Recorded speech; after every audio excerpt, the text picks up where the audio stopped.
Shalom, selamat pagi saudara-saudaraku. Salam sejahtera bagi saudara-saudara sekalian dimanapun saudara berada.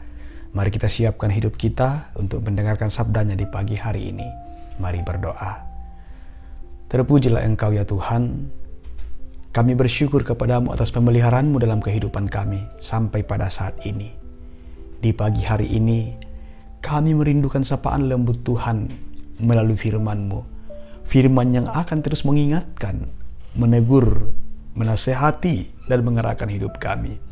Dan biarlah oleh pertolongan Roh Kudus, kami dimampukan memahami dan melakukannya dalam kehidupan kami.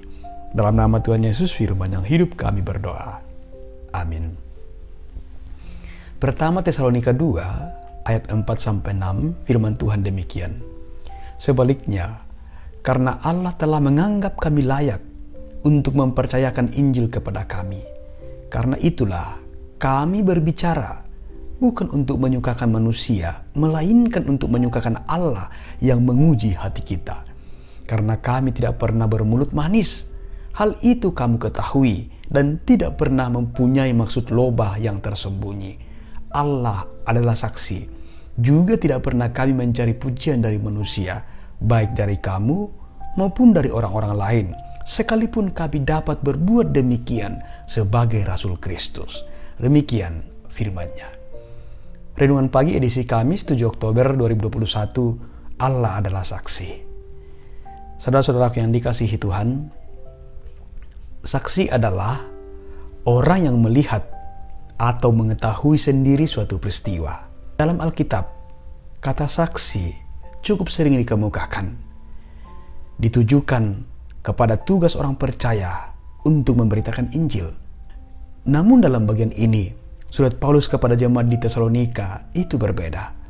Paulus di sini mau mengatakan bahwa Allah adalah saksi bagi apa yang Paulus katakan dan juga ia lakukan.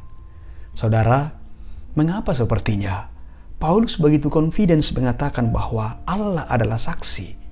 Jawabannya ada di pertama Tesalonika 2 ayat 4. Allah telah menganggap kami layak. Inilah kekuatan serta peneguhan yang diperoleh oleh Rasul Paulus di dalam Kristus dalam anugerah Allah. Bukan Allah akan mempercayai apa yang Paulus katakan atau lakukan setelah dia membuktikan semuanya, baru Allah mempercayai. Bukan. Tetapi Allah mempercayakan kepada Paulus pemberitaan Injil itu. Ini sangat powerful. Kepercayaan Allah ini kepada Paulus diterima Paulus sebagai anugerah yang sangat istimewa dari Tuhan. Kepada dirinya yang sebenarnya sudah sangat tidak layak di hadapannya, tapi Allah mempercayai dia untuk pemberitaan Injil itu. Saudaraku, demikian juga dalam kehidupan kita sebagai orang-orang percaya, sebagai murid-murid Kristus, betapa bersyukurnya kita karena Allah melayakkan kita dan Ia mempercayakan kepada kita pemberitaan Injil itu. Allah memanggil kita dan mengutus kita untuk mengambil bagian dalam pekerjaan misinya, untuk menyatakan kebenaran dan kasih Allah dalam kehidupan sesama kita, dan ini adalah anugerah dari Tuhan. Saudaraku, Ia tetap ada menyaksikan bagaimana kita bertumbuh dan menyatakan kemurahan-Nya melalui cara hidup kita bagi sesama kita. Bukankah ini menjadi suatu yang mendatangkan sebuah keberanian untuk terus hidup dalam kebenaran dan kasih Allah? Karena apa? Karena Allah adalah saksi hidup setiap kita. Saudara-saudara, karena itu mari terus berjuang untuk hidup dengan benar dan sungguh-sungguh tulus di hadapan Allah. Karena betapa bersyukurnya kita, karena Tuhan melayakkan kita. Dan kiranya Allah terus menolong setiap kita untuk tidak bermulut manis, untuk tidak mencari pujian manusia, untuk tidak memiliki maksud loba dalam kehidupan kita. Saudaraku, alasan Allah menghadirkan kita di dunia ini adalah untuk dipakai dan diutusnya menjadi saksinya, untuk menjadi saksi atas kasih dan kuasa-Nya. Kardinal Newman, seorang teolog Inggris, mengatakan, pertumbuhan rohani adalah buah dari kehidupan spiritual seorang saksi Kristus. Kita diutus dan akan terus disertainya menjadi saksinya di dunia ini, dan Dia akan menjadi saksi dari apa yang kita lakukan. Terpuji nama Tuhan. Haleluya. Amin. Mari kita berdoa.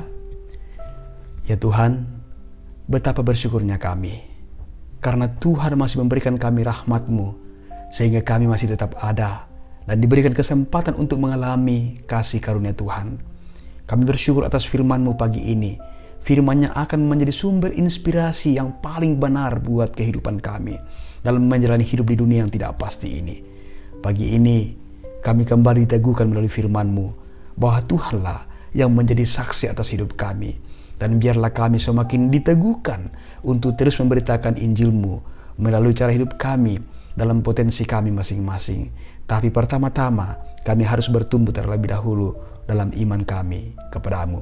Pimpinlah hidup kami ya Tuhan, sekarang ini sampai selama-lamanya. Di dalam nama Tuhan Yesus kami berdoa.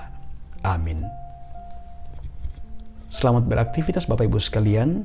Biarlah semua karya kita hari ini menjadi kesaksian yang nyata sebagai anak-anaknya.